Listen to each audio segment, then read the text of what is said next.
Bom, nós estamos com o presidente da Federação da Agricultura e Pecuária de Goiás, FAEG, José Mário Schreiner.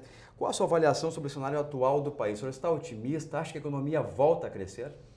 O Brasil, como todos nós sabemos, passou por um momento muito delicado do ponto de vista político. Discussões das mais diversas possíveis no campo político e o que fez com que a nossa economia desabasse também. Nós não temos dúvida nenhuma que o fator econômico ele está diretamente ligado às questões políticas. Por isso que, passado todo esse momento, a gente espera que a economia comece a se reanimar, a economia comece realmente a andar. E é claro que o principal fator para isso tudo é credibilidade. Nós temos que restabelecer a credibilidade sobre o Brasil. Nós todos sabemos do potencial que o nosso país tem, um país continental, um país que tem uma potencialidade enorme ainda a ser desenvolvido. E é claro que tem que existir um direcionamento, né? O governo ele tem que direcionar que caminho que ele quer chegar. É claro que a equipe econômica do governo federal tem dado demonstrações de que quer acertar, de que medidas precisam ser tomadas e ser adotadas e serem executadas. E nós não podemos, é claro, estar cedendo a pressões que vêm dos quatro cantos. Nós entendemos que o governo federal e principalmente a equipe econômica ela deve tratar com muito rigor todas essas questões, principalmente ajuste fiscal, gastos públicos que devem ser controlados no nosso país. É como na nossa casa. Se nós gastarmos mais do que nós ganhamos, sem dúvida nenhuma, passando um mês, passando 2 meses, cinco meses, um ano, nós vamos ter um rombo, né? Nós vamos no cheque especial. E é isso que tem acontecido no nosso país. E é claro que alguns pontos no ponto de vista econômico, como por exemplo, essas altas taxas de juros, é extremamente prejudicial. Aí vem toda a equipe econômica e usa isso como um controle de inflação. É claro que, de certo ponto de vista, ele é necessário, mas nós temos que começar já a trabalhar muito fortemente em cima do combate a essas altas taxas de juros que não beneficiam ninguém, apenas o sistema financeiro, apenas o sistema bancário.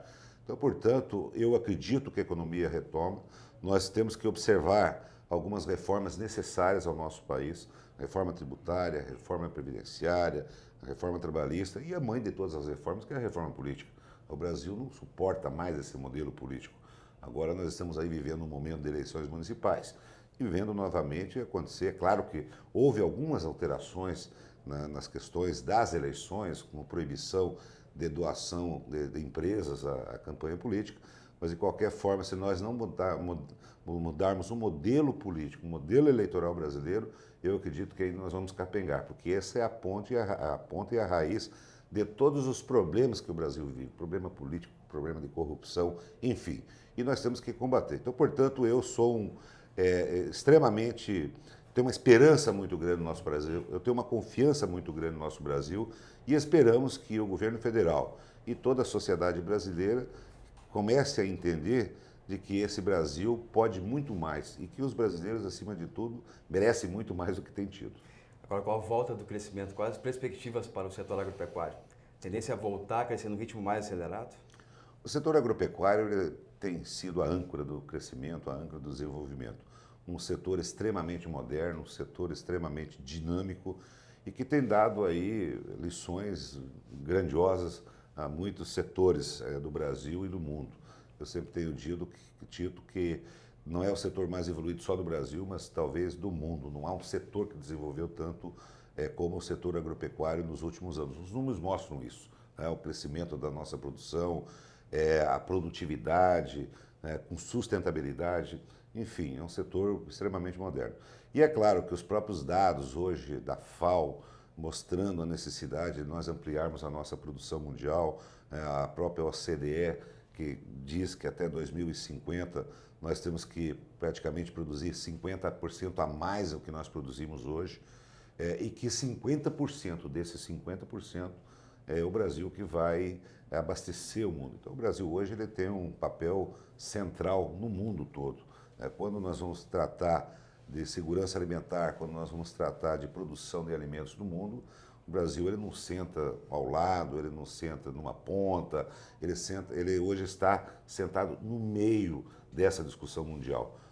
Pena que, infelizmente, às vezes nós não conseguimos nos enxergar nesse cenário, mas o mundo todo hoje ele vê isso. né? Então o Brasil ele tem um potencial muito grande. O setor que apesar de toda a crise econômica, toda a crise que a gente passou, está passando ainda, ele vem segurando, mas ele sentiu, né? O setor agropecuário sentiu muito isso. Basta nós vermos que as dificuldades que têm sido enfrentadas nos últimos tempos em relação a algumas questões como competitividade, que infelizmente nós não conseguimos resolver, e talvez esse seja um dos pontos mais negativos de tudo que aconteceu no Brasil nos últimos anos. Nós tivemos épocas boas, né? Épocas extremamente positivas, onde o Brasil podia ter resolvido seus grandes gargalos, que é na infraestrutura, que é na logística, que é no chamado custo do Brasil, e muito pouco foi feito em relação a isso. Então nós deixamos passar o melhor momento e de repente nós vimos que a nossa casa ela não está tão boa. Nós ficamos nos preocupando muitas vezes com outras coisas, montando barraca, fazendo festa, distribuindo benesses a todo mundo e não fizemos o dever de casa que é de estruturar o nosso país. Então esse talvez seja o grande problema. E que nós continuamos tendo, sim, custo extremamente elevado para produzir no Brasil. Hoje um produtor americano ele escoa uma tonelada de grãos por $16, nós continuamos pagando $80 por tonelada, essa diferença alguém perde e alguém paga por isso, né? E sem dúvida nenhuma o setor agropecuário ele enfrenta essas dificuldades. Como eu disse, nós não somos uma ilha, sentimos muito isso, mas apesar disso tudo, eu tenho uma expectativa, a gente tem uma expectativa muito grande em relação ao setor agropecuário, por esse dinamismo, por toda essa força que ele tem. Hoje, o nosso diálogo, ele é um diálogo que já se ampliou muito, né?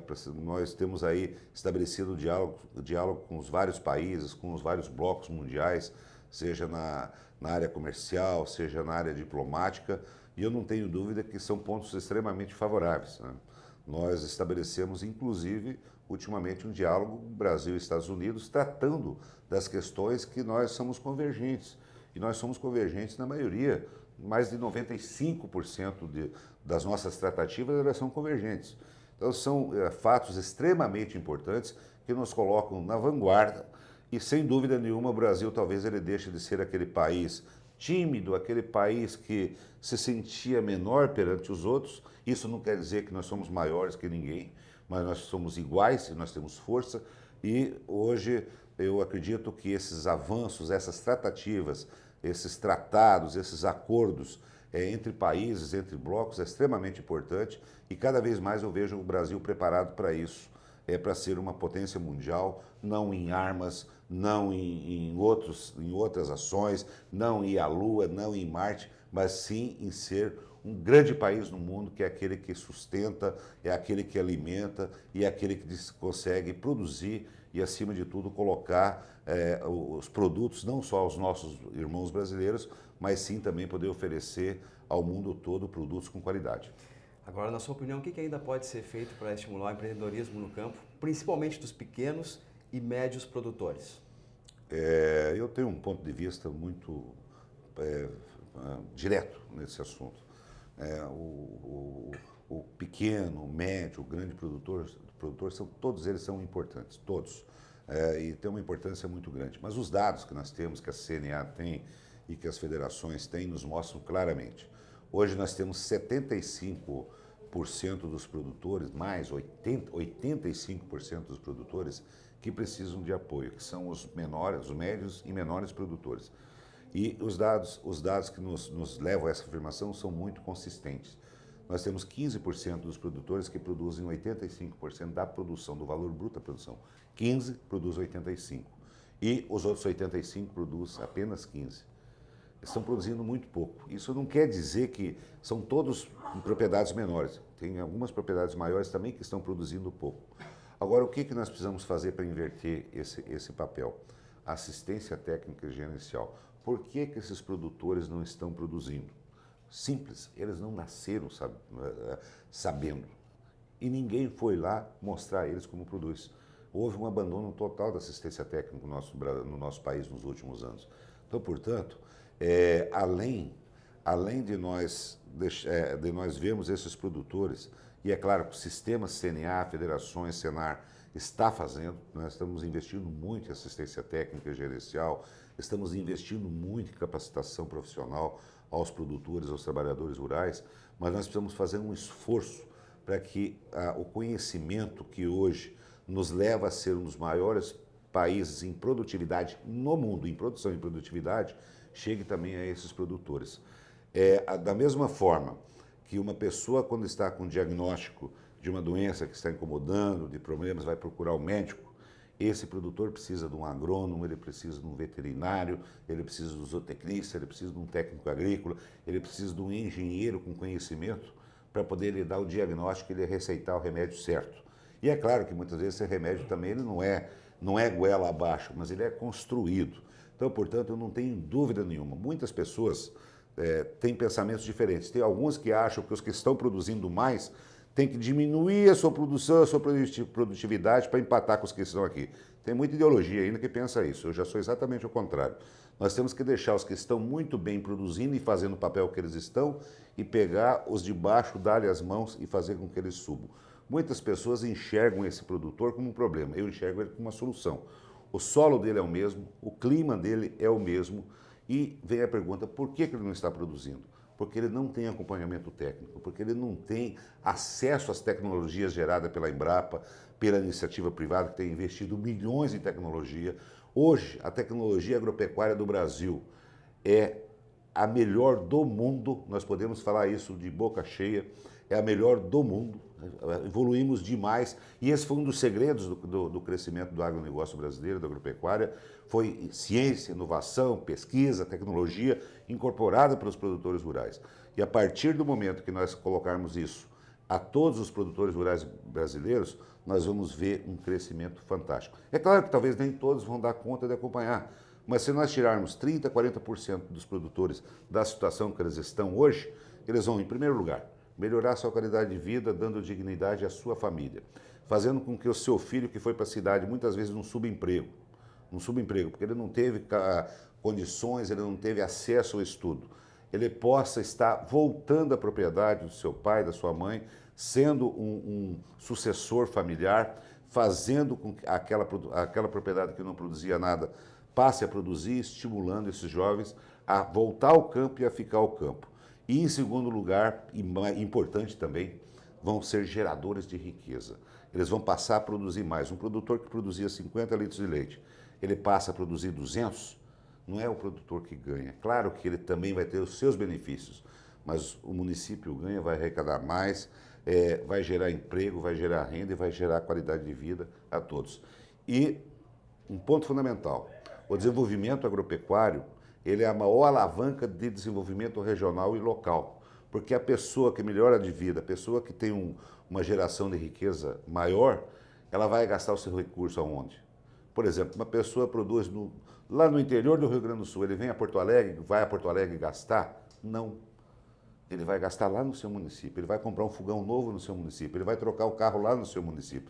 Então, portanto, essa é uma ferramenta importantíssima de desenvolvimento local. Eu vejo isso e os dados todos que nós temos, que a CNA trabalha com dados estatísticos, não trabalha no achismo, no achômetro, nos mostra esse caminho. Então, portanto, assistência técnica e gerencial, com a qualificação que nós já fazemos e queremos fazer muito mais, é a chave para nós buscarmos esse desenvolvimento rural maior no Brasil.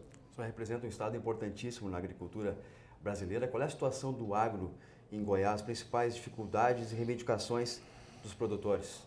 Olha, o setor agropecuário em Goiás é fundamental, né? Goiás, se no setor agropecuário pifar, né, como a gente fala na roça, se der um problema no setor agropecuário, Goiás pode fechar para balanço. Né? Não há na economia local um setor que chegue perto do setor agropecuário. Então, portanto, é fundamental para o nosso estado. Talvez quase 70% do PIB do estado esteja acoplado. É o estado que tem o maior alicerce de PIB em cima do setor agropecuário. Muitas vezes as pessoas acham que é o Mato Grosso, que é outros estados. É claro que eles têm produção grandiosa, mas o estado de Goiás talvez seja o estado que tem a maior dependência do setor agropecuário no Brasil. E é claro que nós temos conseguido avançar muito em termos de produção, produtividade, mas os nossos problemas são como a maioria do país. Falta assistência técnica, a gente está investindo muito nisso. A nossa infraestrutura logística, nós temos aí basicamente em cima de rodovias.